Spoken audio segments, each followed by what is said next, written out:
അതെ, കേരളത്തിലെ അഭിമാനമായിട്ടുള്ള അതിരപ്പള്ളി വാട്ടർഫോൾസിലോട്ടാണ് നമ്മുടെ ഇന്നത്തെ യാത്ര. ബാഹുബലി, ദിൽ സേ, രാവൺ പോലത്തെ ഒരുപാട് സിനിമകളുടെ ലൊക്കേഷനാണ് ഈ ബ്യൂട്ടിഫുൾ വാട്ടർഫോൾസ്. നമ്മൾ ടിക്കറ്റ് ഫെയർ ഒക്കെ എടുത്തിട്ട് നേരെ വാട്ടർഫോൾസിലോട്ട് എൻട്രി ചെയ്യുവാണ്. ടിക്കറ്റ് എടുക്കുമ്പോൾ അതിരപ്പള്ളി വാട്ടർഫോൾസും തൊട്ടടുത്തുള്ള വാഴച്ചാൽ വാട്ടർഫോൾസും കൂടി ചേർത്തിട്ടാണ് ടിക്കറ്റ് ഫെയർ വരുന്നത്. അതുകൊണ്ട് തന്നെ അതിരപ്പള്ളി വാട്ടർഫോൾസിൽ കാണാൻ വരുന്നവർ എന്തായാലും തൊട്ടടുത്തുള്ള വാഴച്ചാൽ വാട്ടർഫോൾസും കൂടി എക്സ്പ്ലോർ ചെയ്യുക.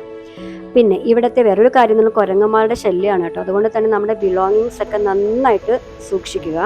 പിന്നെ നമ്മളിവിടെ വരുമ്പോൾ ഈ ഒരു വാട്ടർഫോൾസിൻ്റെ വ്യൂ നമുക്ക് ഇവിടെ നിന്ന് കാണാൻ പറ്റും. ഇനി നമുക്കിതല്ല തൊട്ടടുത്ത് പോയി എക്സ്പ്ലോർ ചെയ്യണം എന്നുണ്ടെങ്കിൽ നമുക്ക് ഒരു ട്രെക്ക് ചെയ്ത് താഴോട്ട് പോയി അത് തൊട്ടടുത്തിരുന്ന് എക്സ്പ്ലോർ ചെയ്യാം. ആ വഴി വളരെ ബ്യൂട്ടിഫുള്ളാണ്.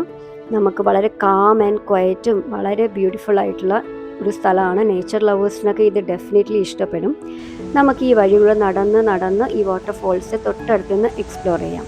മഴക്കാലം ആയതുകൊണ്ട് തന്നെ നമ്മൾ റെയിൻകോട്ടൊക്കെ കയ്യിൽ കരുതിയിട്ടുണ്ടായിരുന്നു. അപ്പോൾ ഈ ഒരു മൺസൂണിൽ ഈ ക്ലൈമറ്റിൽ അതിരപ്പള്ളി വാട്ടർഫോൾസിൻ്റെ ഒരു ഭംഗി വളരെ വളരെ നല്ലൊരു എക്സ്പീരിയൻസ് ആയിരിക്കും. സോ ഇപ്പോൾ വന്നിട്ട് ഈ ക്ലൈമറ്റിൽ തന്നെ വന്ന് ഇത് എക്സ്പ്ലോർ ചെയ്യാൻ നോക്കും. Okay, by.